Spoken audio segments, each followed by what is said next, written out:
Stan Gibilisco here, proprietor and operator of amateur radio station W1GV, Whiskey 1 Good Vibrations at your service, to tell you about my very first ham radio antenna and my very first station. In Rochester, Minnesota, I got my license in March of 1966 with the call sign WN0OKV, and I strung up an antenna, a 40-meter dipole, just like this, 33 feet on each side, only about 10 feet above the surface of the yard, with insulators, and strung between a couple of trees. These are just generic representatives. I believe one of the trees was much larger than the other one. And then about 150 feet of RG8U coaxial cable. Now note that it came down only a couple, 3 feet from the antenna and then ran right underneath one of the legs of this 40-meter dipole and then on into the station, which was in our fallout shelter. Remember, the old Cuban Missile Crisis prompted a lot of people to build fallout shelters, and when it became apparent that we weren't all going to go up in flames, that fallout shelter became a storage area in the house and eventually a storm shelter and the place where WN0OKV first came into existence. This feed line had to take a circuitous route to get into that fallout shelter from outside way back in the yard, and it was a long line. But it probably had a reasonable standing wave ratio.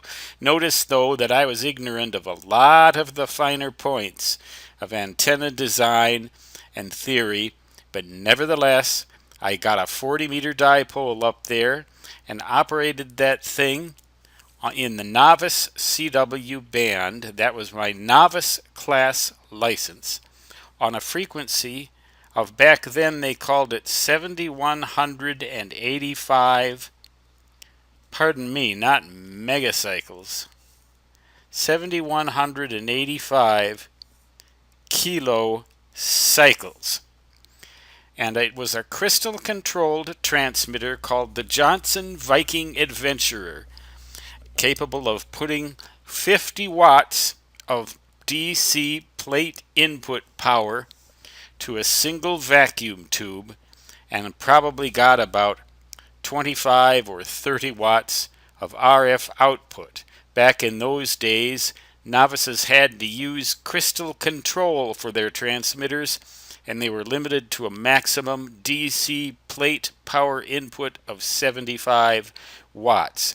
The CW band, the novice band on 40 meters, extended from 7150 to 7200 kilocycles.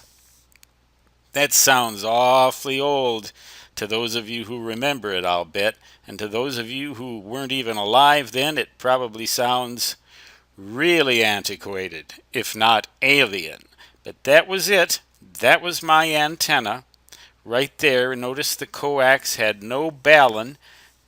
The shield of the coax went to one leg of the antenna, the center conductor to the other leg of the antenna.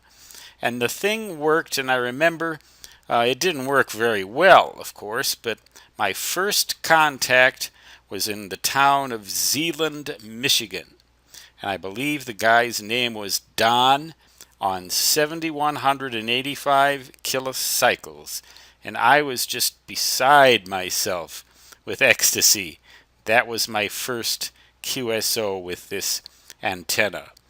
Later, I discovered this thing would work on 15 meters as well, and then it became apparent why I had the crystal at 7035 kilocycles, which was not in the novice CW 40-meter band, but its third harmonic, which came out to 21,105 kilocycles, was in the novice part of the 15-meter band, and by tuning that little transmitter to its third harmonic of this crystal, I became able to operate on 15 meters with this antenna as a wavelength and a half. You'll all know that. Those of you who know a little bit about antennas will know all of that. And then finally in 1967, I decided I liked ham radio enough, and I studied up and got my general class license and became WA0 OKV until 1977, when I left my parents' nest and moved to Newington, Connecticut. Actually, I lived in Farmington, Connecticut, and commuted to Newington, Connecticut, where I got the dream job for radio hams at barely more than minimum wage, a station attendant at W1AW. Oh, those were fun days. Actually fun nights. I worked all night, and I swam and laid out in the sun in the summer all day, and in the winter, well, I operated the radio at a place we called the Home for Wayward Hams. But that's all these stories I'm telling you. But those of you who like old-timer stories will probably get a kick out of this. Others of you will just realize that I'm nothing more than a fuddy-duddy navel-gazing on a late night when winter is about to descend upon the black holes of Dakota Territory, United States of Advertising. Stan Gibilisco here, proprietor and operator of amateur radio station W1GV, saying 73 for now, which means best regards in ham radio jargon, and so long.